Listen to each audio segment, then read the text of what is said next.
Kerajaan Pahang bersetuju untuk mewartakan tambahan 780.94 hektar hutan sebagai hutan tadahan air, menjadikan keseluruhan hutan tadahan air di negeri ini seluas 343,503.35 hektar. Yang Amat Berhormat Menteri Besar Pahang, Datuk Seri Haji Warosdi Wan Ismail berkata, dengan pewartaan di bawah hutan tadahan air itu, tiada sebarang aktiviti pengusaha hasilan boleh dilakukan di dalam kawasan yang disifatkan sebagai sensitif alam sekitar ini. Beliau berkata keputusan itu dibuat pada mesyuarat Majlis Mesyuarat Kerajaan MMK Negeri pada 29 September lalu melibatkan 443.73 hektar dalam hutan simpan kekal HSK Berkelah di Maran dan 337.21 hektar dalam HSK Lepar di Kuantan. Menurut beliau lagi, bagi HSK Berkelah, 443.73 hektar ini merupakan tambahan kepada 2,134 hektar hutan tadahan air sedia ada, menjadikan keseluruhan 2,577.73 hektar hutan tadahan air dalam HSK tersebut. Manakala bagi HSK Lepar pula, ini merupakan kali pertama kawasan hutan tadahan air seluas 337.21 hektar bakal diwartakan. Beliau berkata demikian menerusi kenyataan media malam tadi. Beliau juga berkata secara amnya kedua-dua HSK Berkelah dan Lepar adalah berkeluasan 62,749.45 hektar, iaitu HSK Berkelah seluas 40,502.05 hektar dan HSK Lepar seluas 22,247 hektar dengan luas HSK di seluruh Pahang pula ialah 1.59 juta hektar. Beliau berharap dengan penambahan pewartaan kawasan hutan sebagai hutan tadahan air ini akan dapat terus memelihara dan menjamin kelestarian alam sekitar di negeri ini.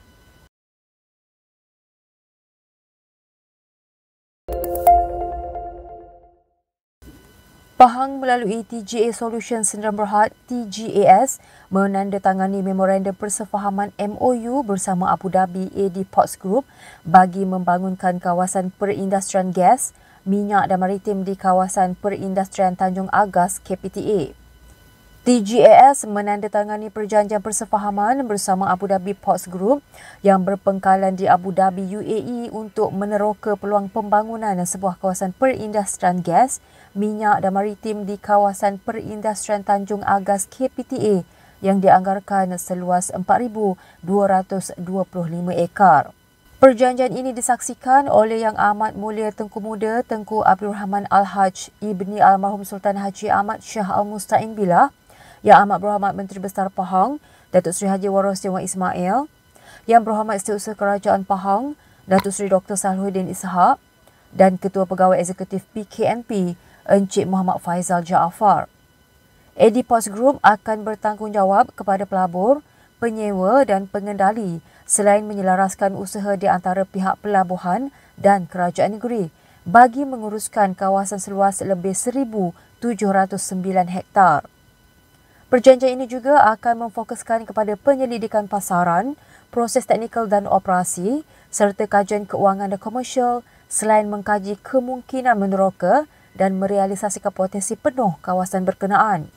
Ketua Pengarah Eksekutif TGA Solutions Sdn Bhd, Datuk Haji Amiruddin Muhammad Said berkata, pihaknya berbangga memilih AD Ports Group untuk memajukan pembangunan di Taman Perindustrian Gas, Minyak dan Maritim di negeri ini. AD Ports Group memiliki kepakaran dan pengetahuan yang luas dalam sektor tenaga yang dapat digunakan untuk memajukan kawasan perindustrian Tanjung Agas. Menurut Ketua Kluster Pelabuhan AD Ports Group, Encik Saif Al-Mazrawi, pihaknya juga merasa berbesar hati dengan jalinan kerjasama bersama TGA Solutions Sdn Bhd dan menerusi perjanjian ini menunjukkan peranan dalam memacu industri dan perdagangan di seluruh dunia. Beliau berkata pihaknya berhasrat untuk mengembangkan ekosistem yang unik di Taman Perindustrian yang dilihat memenuhi keperluan para pemain industri minyak dan gas terkemuka dunia dengan memanfaatkan rangkaian pengendali maritim, perdagangan global, pengalaman dalam bidang komersial dan industri di Abu Dhabi. Kerajaan Negeri Pahang telah meluluskan 1,709 hektar tanah untuk tujuan ini di kawasan yang dikenali sebagai kawasan perindustrian Tanjung Agas.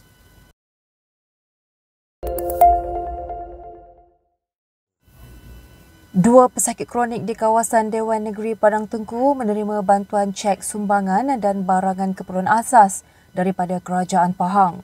Ahli Dewan Negeri Padang Tengku Yang Berhormat Datuk Mustapha Haji Long berkata, kedua-dua penerima terbabit menghidap strok dan masalah penglihatan kronik serta memerlukan rawatan khusus.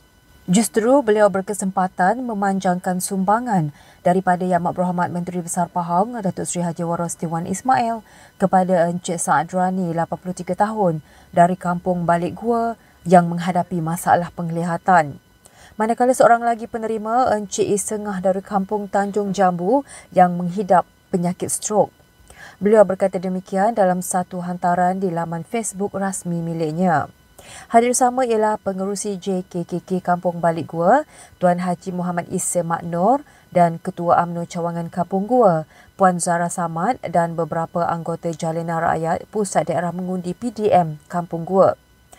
Beliau berharap bantuan yang diberikan dapat mempermudahkan proses rawatan dan penyembuhan kepada kedua-dua penerima. Datuk Mustapha turut merakamkan penghargaan dan terima kasih kepada Yang Berhormat Menteri Besar Pahang dan barisan kepimpinan kerajaan negeri yang tidak pernah gagal membantu rakyat yang memerlukan.